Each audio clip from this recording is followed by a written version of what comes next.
Hi, Ryan. Hi, Ramesh. How you doing? Just fine. How are you doing? I'm great. I wasn't going to do this, but when I found out it was with you, I decided to do it because I like talking to you. Well, thank you. And you also decided to make it about 35 minutes long because you don't like talking to me that much. Exactly. There's a lot. There's an amazing amount of news going on in the world right now, most of it bad. But I thought we'd sort of ignore all that unpleasantness and talk about the things we've been working on instead. That's exactly right. Let's talk about us. So tell me about your New Yorker story on Congresswoman Michele Bachmann. All right, since we have 35 minutes, I'll give you the extended version.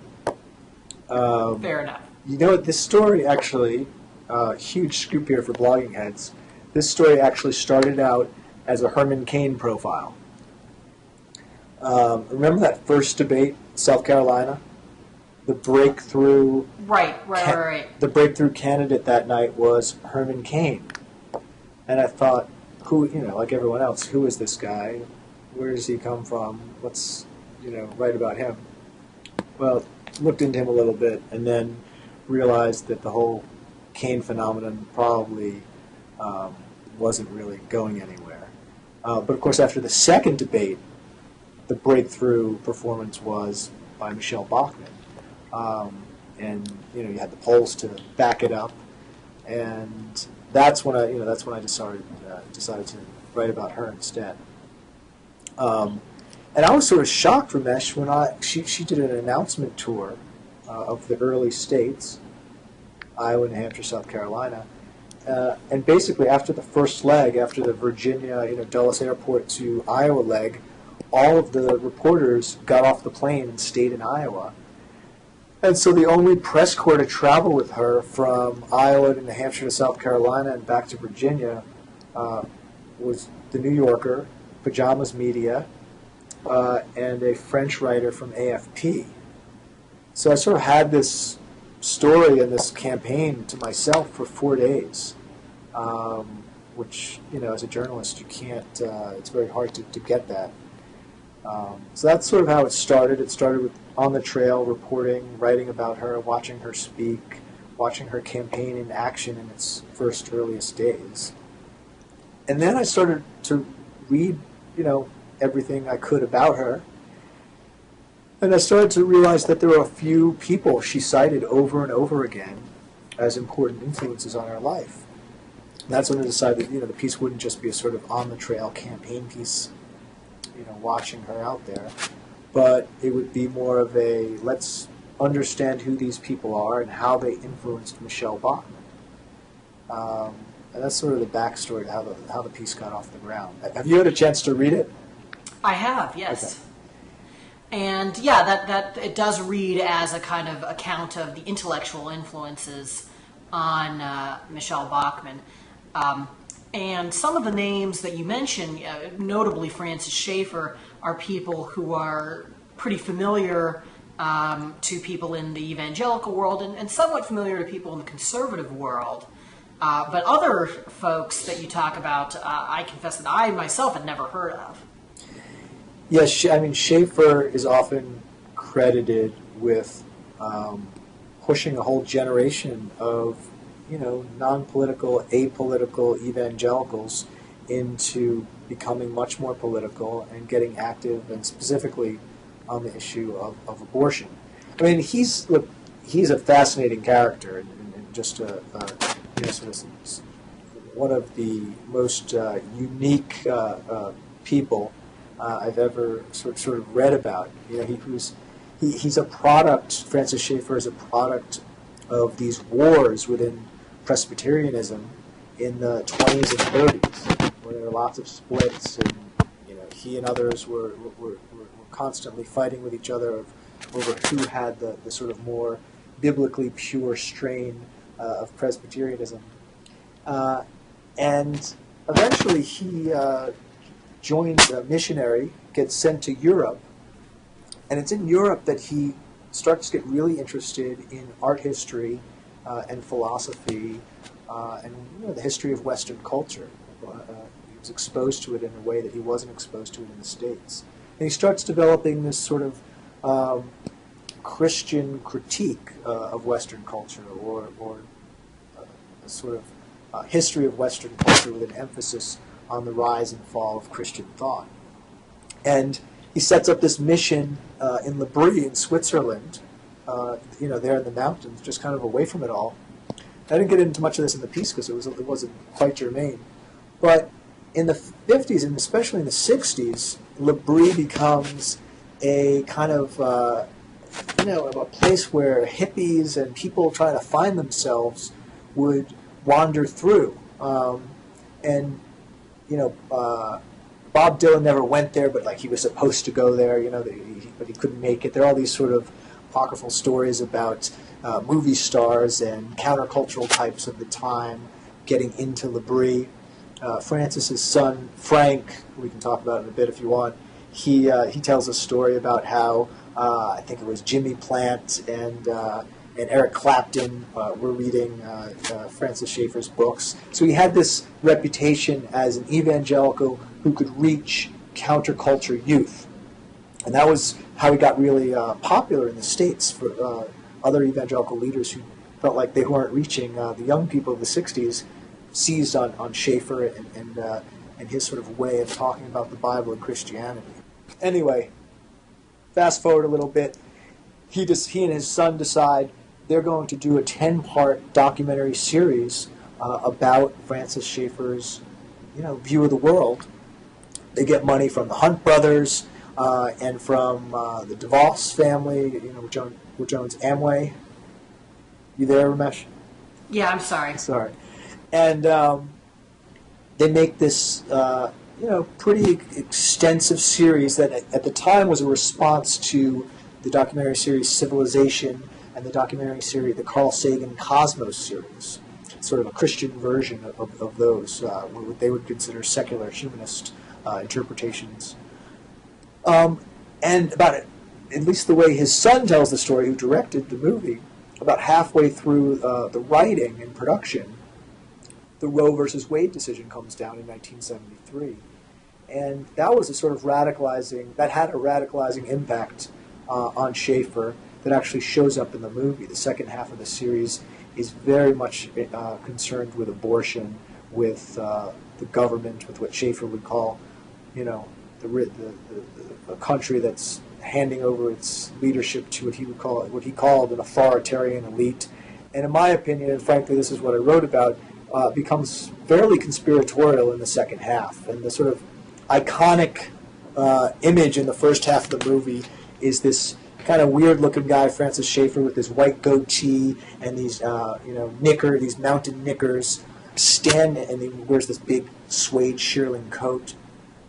He's standing on this platform next to Michelangelo's David, talking about how the Italian Renaissance represented this turn away from God, and this, kind of high-minded but Christian-oriented critique of the Italian Renaissance. Very interesting stuff. You could find a lot of art historians who would quibble with his art history, but the second half of the movie is totally different. The iconic scene in the second half, after he sort of gets radicalized on Roe, is a very strange montage of a government agent furtively pouring this chemical into the water supply as Schaeffer talks about the risk of the government, controlling minds with drugs. Oh, so it's not fluoride.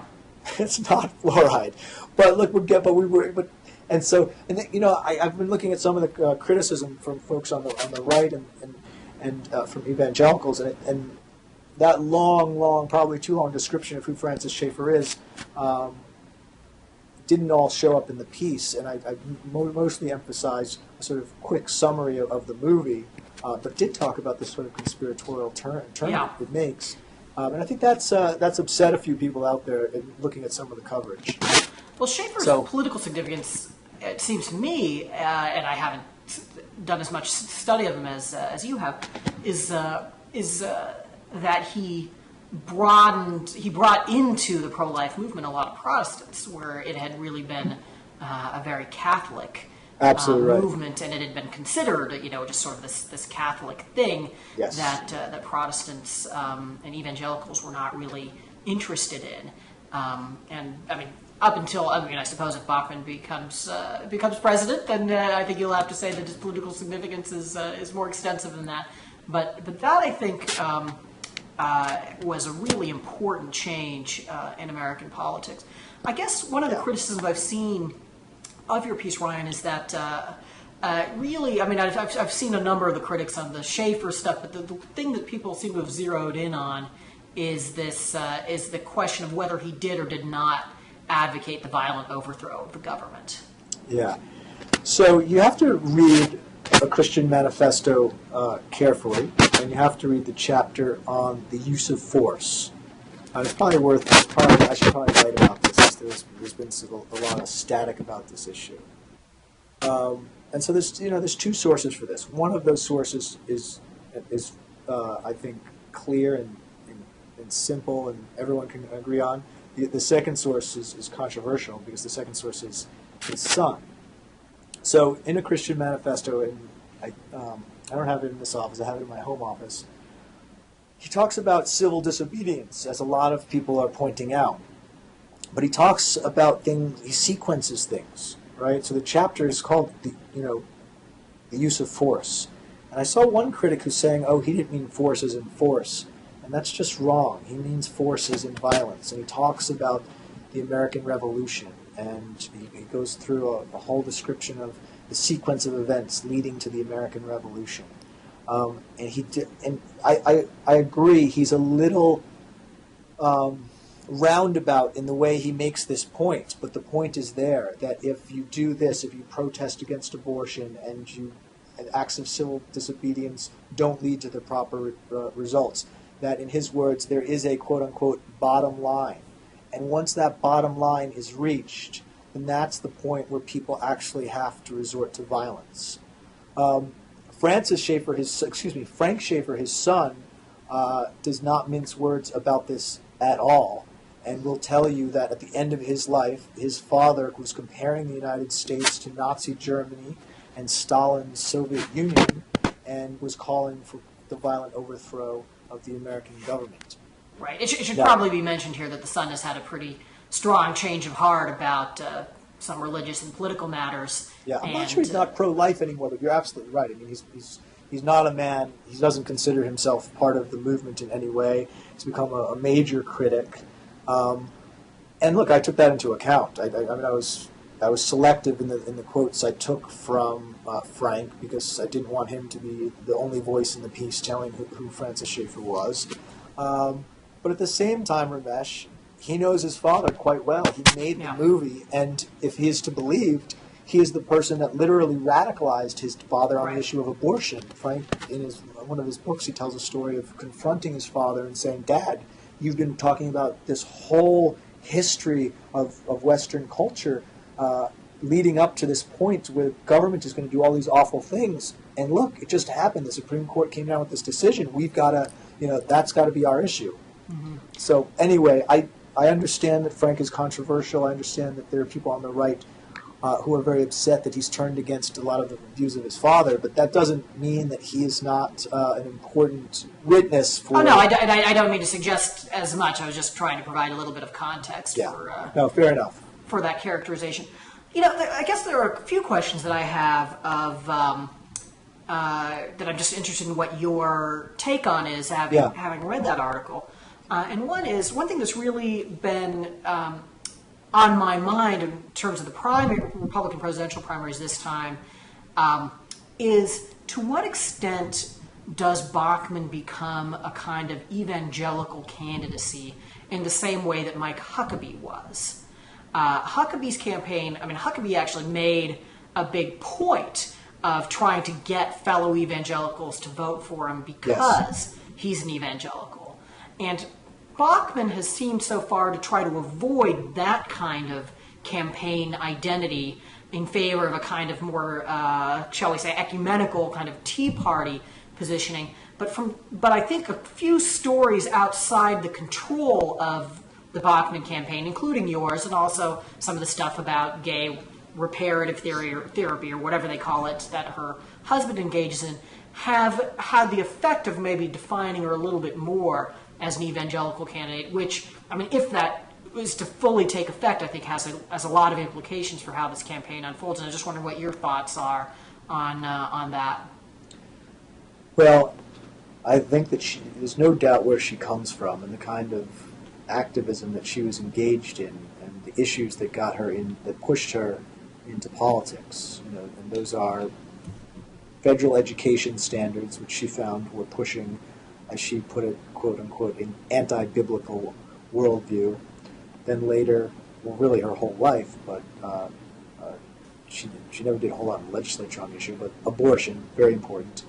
But then later, gay marriage, which really defined her tenure in the Minnesota State House or Senate. And also, to a certain extent, the public display of the Ten Commandments. That was another big issue of hers.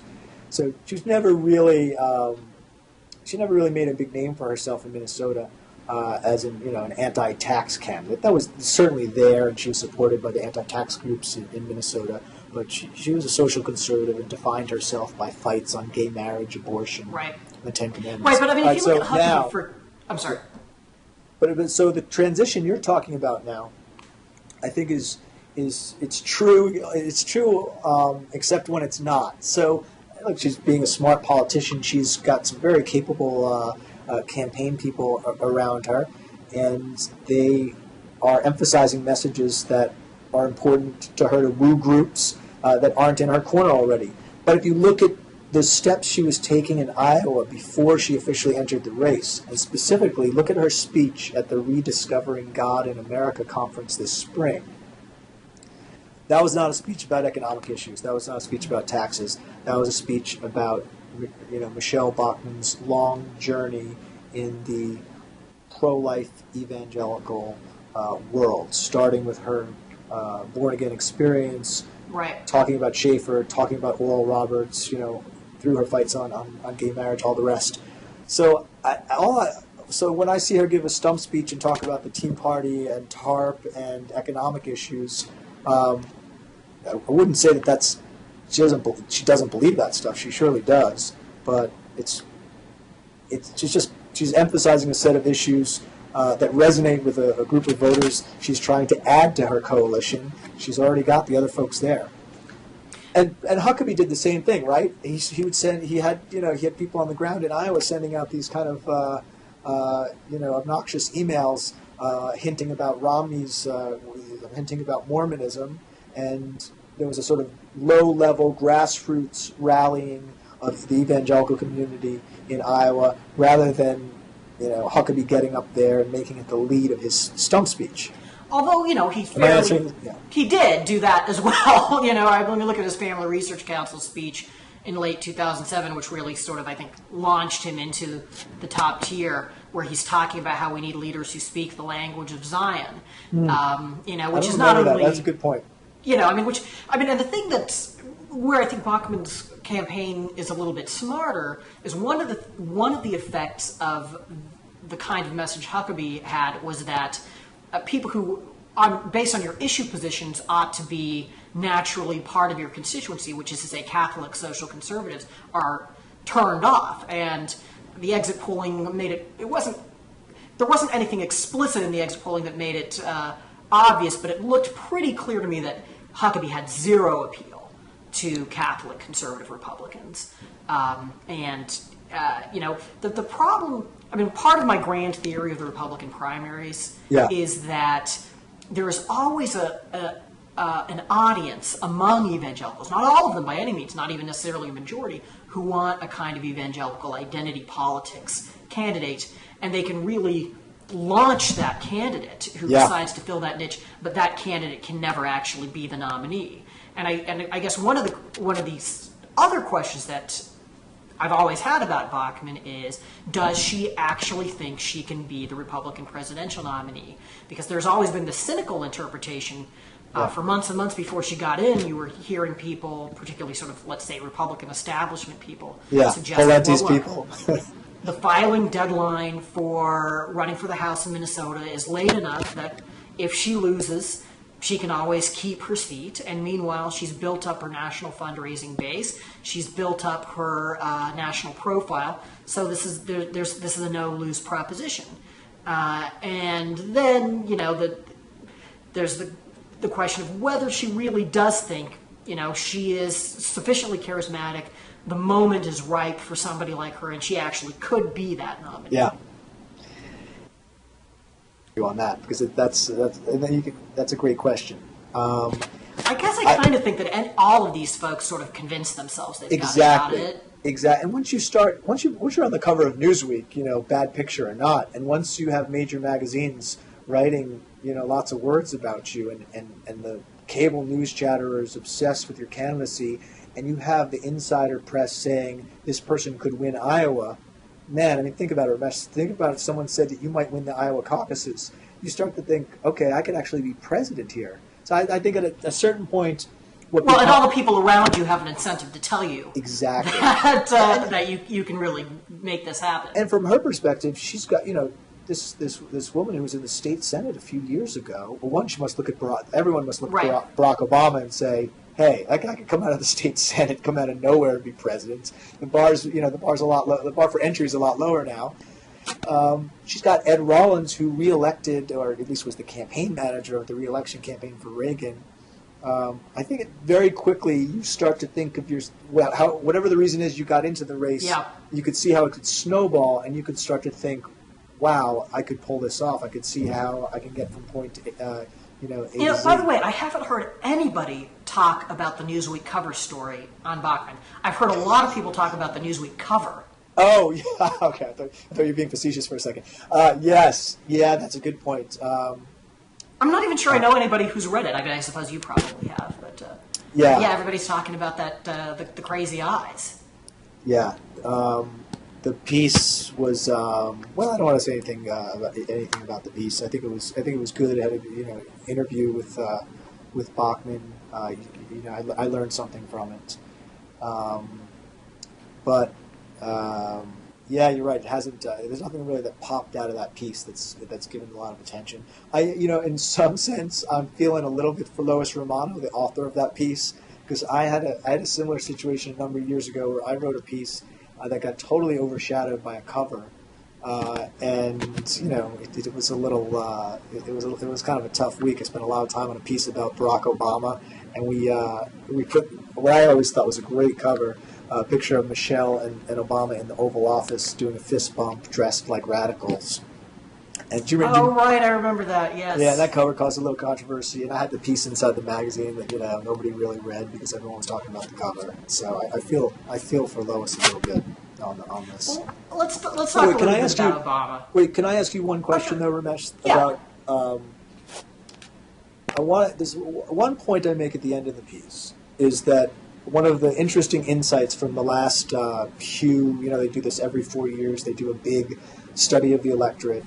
And one of the interesting insights, they said the most notable insight over the last 4 years is on the Republican side, and that the views of religious social conservatives and fiscal conservatives have merged. There's not as much of a distinction between those two groups on a whole range of issues.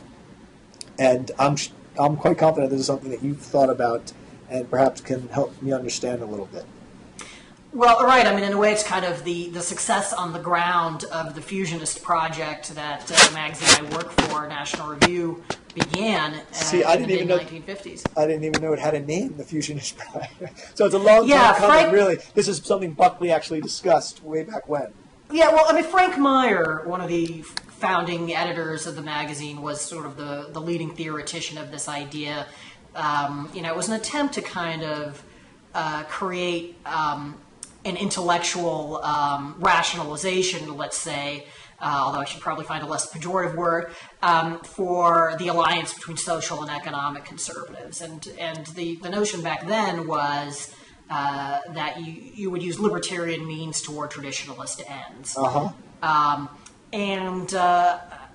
I think partly what happened was, this coalition spent so much time, sort of in the political trenches with each other, and over time, people who didn't start out having the same views did. I mean, if you think about the influx of religious conservatives into the Republican Party in the late 1970s, in particular in the early 80s, you had a lot of people who were not particularly politically active or who had been Democrats. You had the same time, I guess, slightly separate. You have this influx of Catholic social conservatives, urban ethnics into the party who are not sort of, anti-New Deal on economics, for example. And Reagan's very careful about managing that coalition. And I guess, over time, these folks have become more free market in their orientation. And at the same time, the traditional kind of pre-1980s Republicans who tended to be a little bit more socially liberal have made their peace with social conservatism, or have actually even become socially conservative themselves. And you can see, for example, the distinction back in 1996, the first Republican convention that I covered as a journalist. You had Bill Weld and Pete Wilson and Christy Whitman, significant players in the Republican Party who were trying to change the party platform on abortion. And you still have pro-choice governors in the Republican Party, but there are not as many of them as there used to be, and they've all given up on that fight. None of them are investing in changing the party's definition on this. So you, I think, have a natural kind of progression in the Republican Party where some of these differences don't loom as large as they used to. And I think you see something similar on the Democratic side where kind of, like if you look at the labor movement, for example, go back 30 years ago and the labor movement had significant differences with the Democratic Party on foreign policy, on social issues, and those by and large just don't exist anymore. But that's this sort of long-term project.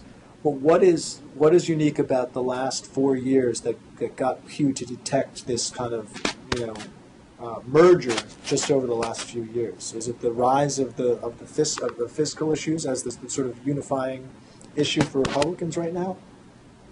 That might be it. I mean, it's probably the fact that, look, during the Bush administration, when you had the Republicans in charge of the House, the Senate, and the White House, that does not encourage the kind of unity, we're all in this and we're kind of embattled, the sense that you had once the Democrats. Yeah, so being the out party is part of it. Right, exactly. I think being the out party was enormously unifying.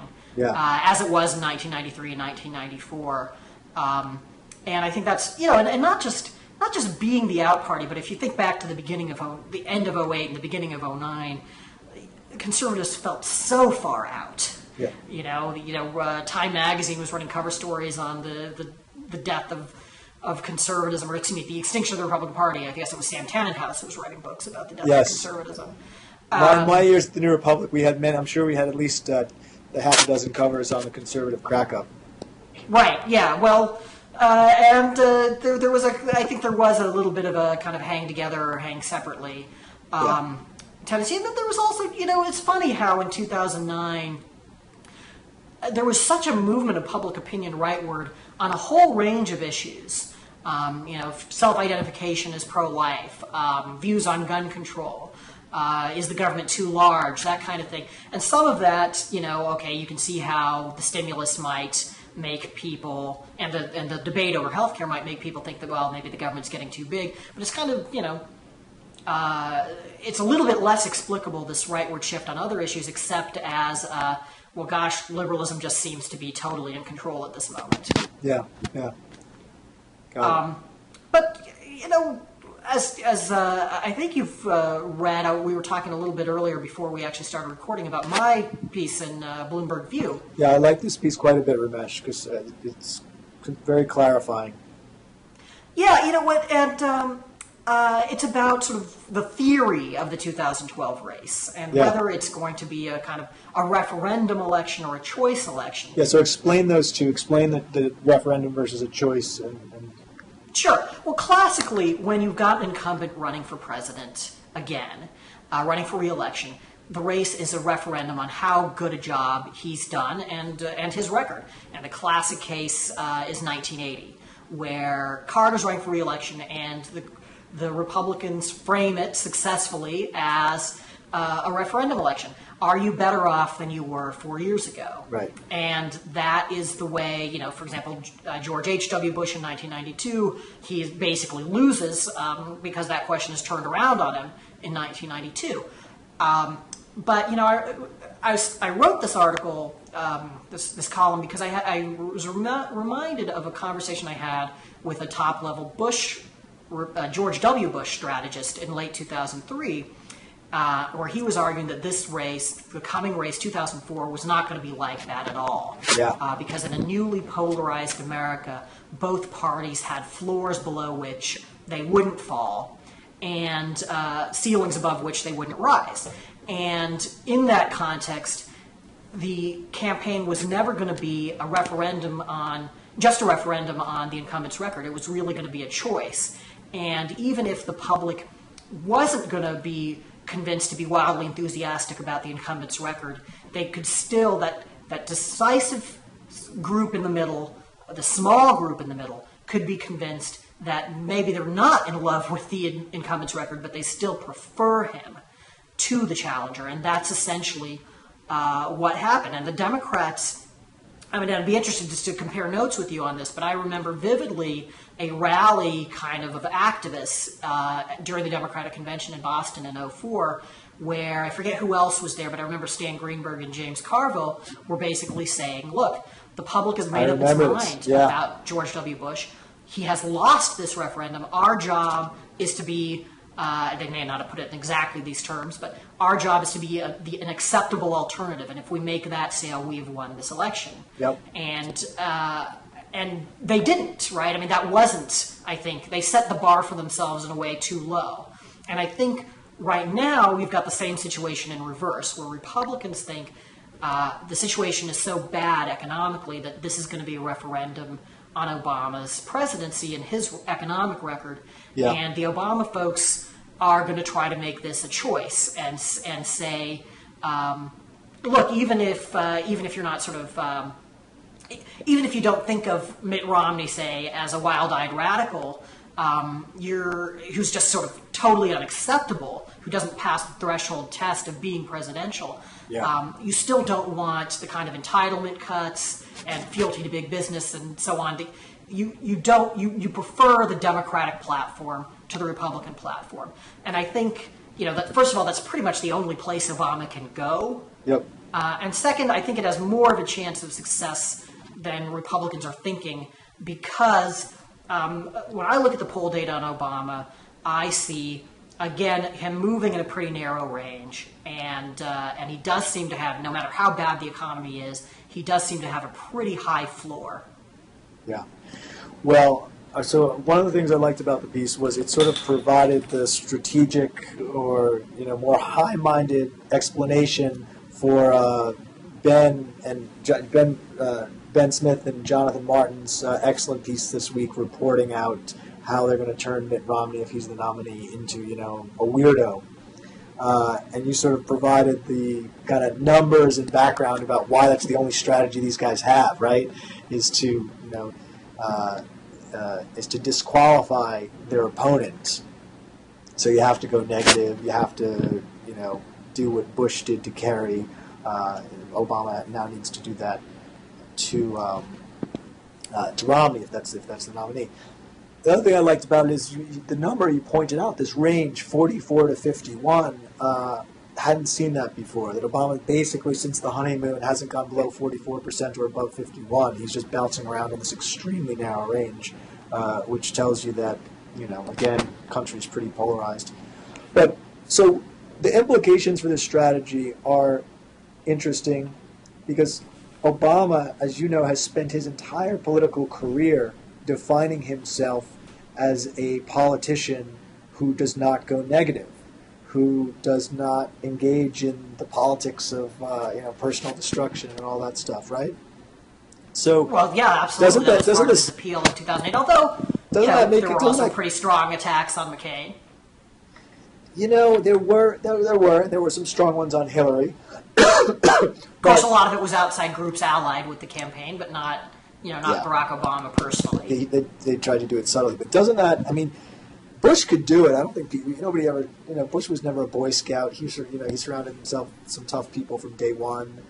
He didn't.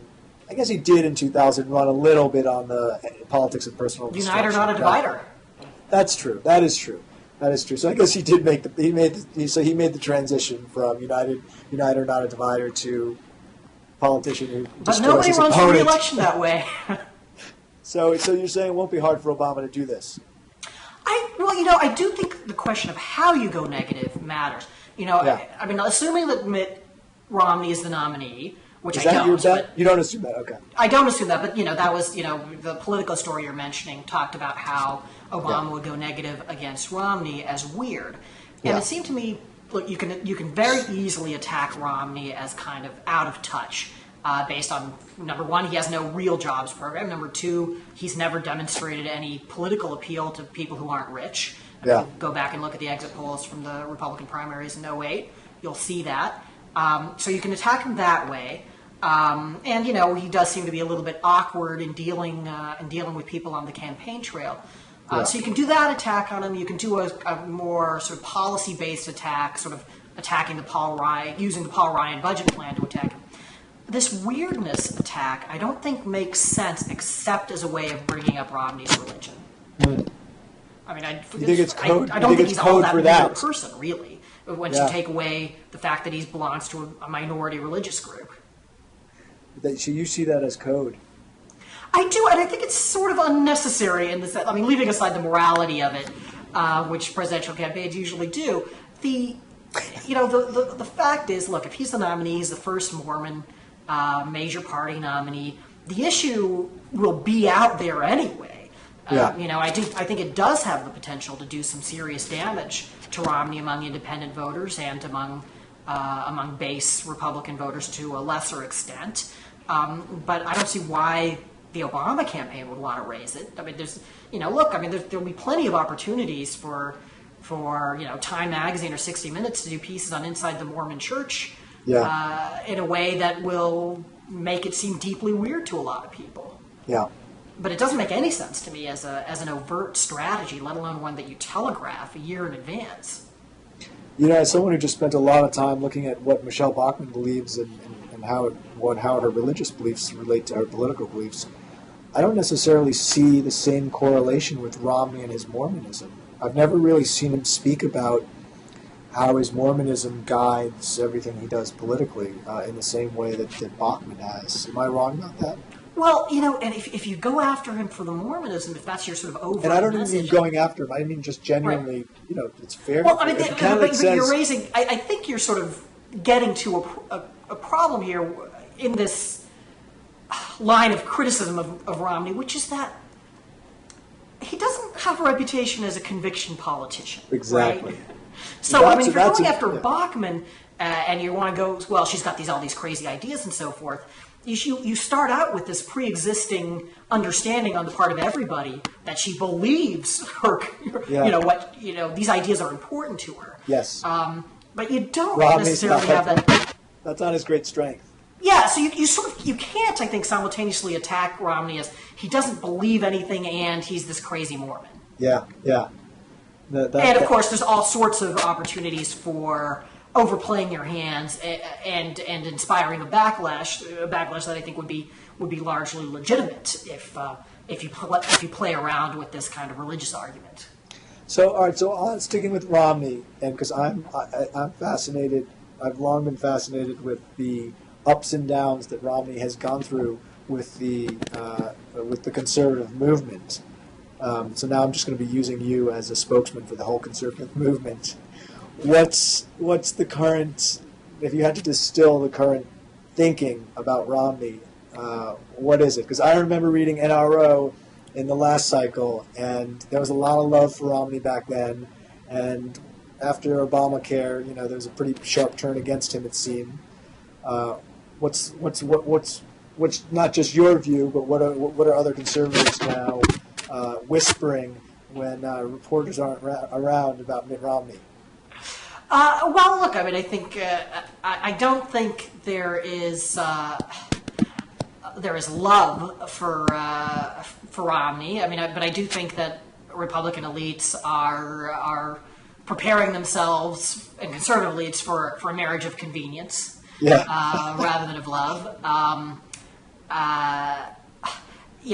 Partly because nobody thinks of him as a conviction politician. He still does have a lot of support among rank and file Republicans, though, and establishment Republicans think of him as one of them, and think of him as sort of their protection against the Michele Bachmanns of the world, and to a lesser extent, I guess, the Rick Perrys of the world, since they're a little less fearful of Governor Perry. And people look at the polling and think, well, maybe he's the best possible contender. So I do think there is some softening among sort of conservative elites toward Romney. But the thing is, at the rank and file Republicans, I think, still have not been exposed to all the attacks that can be made on his health care record, for example. And that's not really going to come until the primaries heat up.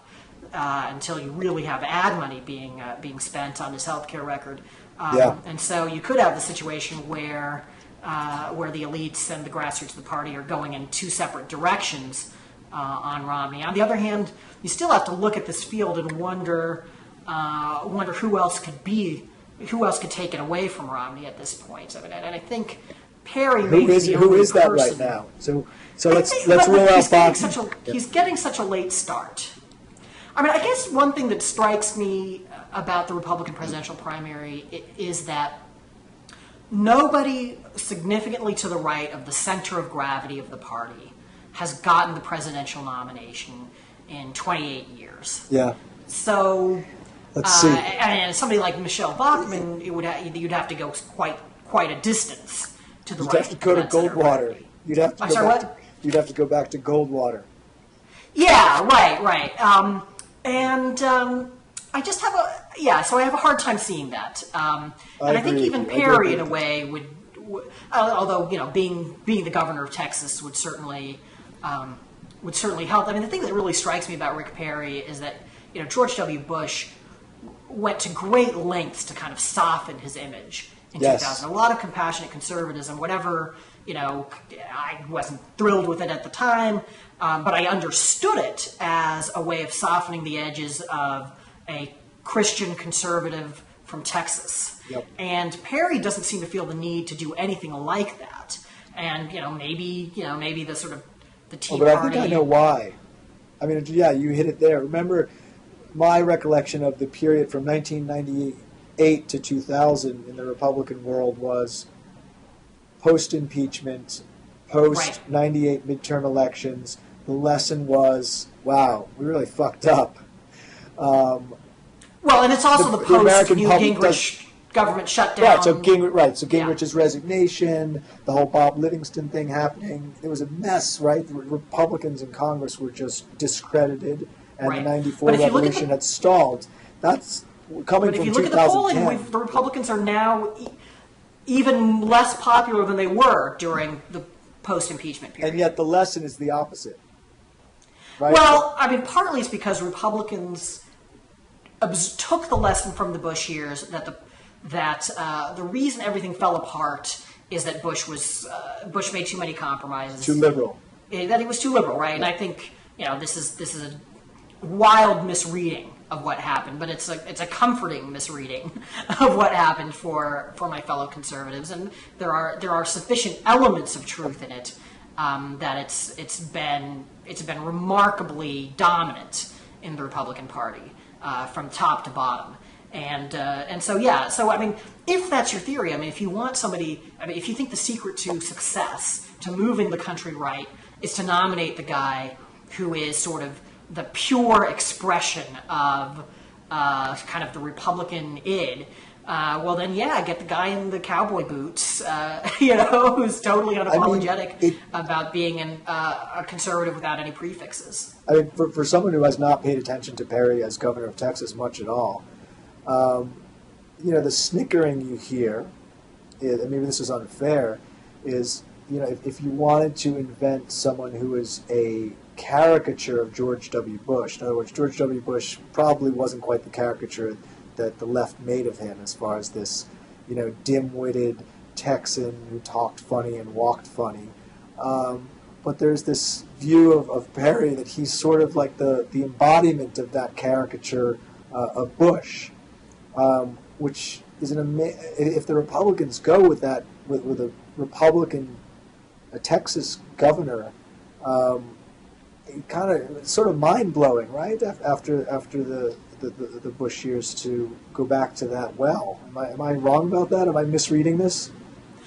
Well, look, I mean, I don't know how much being the governor of Texas would actually be a problem for him if he was willing to sort of have a message with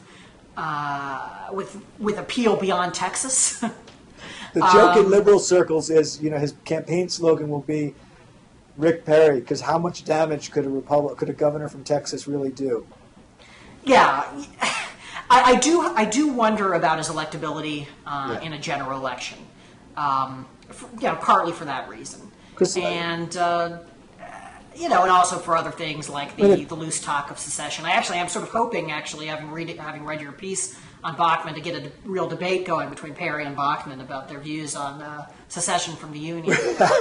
Well, that one's weird. The whole Bachmann's whole flirtation with some of these wacky views, these neo-Confederate views, is mystifying, because she's from Iowa and Minnesota, and her father was like this. Her ancestors fought for the North, and her father is although he was a Democrat, so she rebelled in some sense against him. But her father was very, very proud of his heritage and his ancestors, and he was a student of the Civil War, and he frankly, as she once said, didn't have a kind word for the South. So it's strange that she somehow along the way encountered the views of some of these authors like Stephen Wilkins, who have this view of the Civil War as a religious war, against the Christian South. That was for me the most disturbing part of your article. I think I have a theory about how she encountered that. So this guy Wilkins has been somewhat successful in injecting these views into some of the homeschooling curriculum. And I don't know this for sure, but that's the world that Bachmann comes out of, and I suspect that she encountered it some way. And he's basically fused two very odd movements. He's fused the sort of traditional neo-Confederate, proud of your heritage view of the Civil War with, frankly, the Christian Reconstructionist view. Mm-hmm. And he sort of put that together and explains the Civil War in biblical, in religious terms. So the stuff you also wrote about, I've seen it other places, about Bachmann's extreme suspicion of these school-to-work programs that in the mid-'90s. That all, I think, came out of Phyllis Schlafly. That was huge cause of theirs in the mid-'90s. Absolutely. You're 100% right about that, Ramesh. I didn't mention that in the piece. Not only did Bachmann knows Schlafly, and the group that Bachmann was associated with in Minnesota, they were called the Maple River... Maple River? I forget the final word of the group's name, the Maple River Education Association. I should remember that, but I don't. Anyway, they eventually changed their name to Edwatch, and the person that recommended they change that name was Phyllis Schlafly. He's been around the block for a while, and she felt like that the Maple River moniker was just kind of weird, and they were already being accused of being kind of weirdos, so they should change it to just something called Edwatch. So Schlafly was very much involved with the fight in Minnesota. Bachmann would have encountered her during that time. Well, speaking of the Upper Midwest, is that a good segue? Perfect. Yeah. Well, I know you've got some fancy New Yorker lunch to get to, so maybe we should talk about Wisconsin some other time. But well, no, briefly. Let's talk briefly because I know nothing about this election, and I'll just say that at the start here. I haven't followed the Wisconsin election. You have. Give me like 2 minutes on why I should even care about this. What was the significance of it? Well, I'd say that you should care for a couple reasons. One is because Scott Walker, the governor, is probably facing a recall election next year. Yeah. And two, because this has the potential, Wisconsin, to be a battleground state in the presidential election. And so everybody was looking in the state Senate recall elections that were held yesterday for signs of how Walker might do and of how the parties might do in 2012. Right. So any clarity in the results?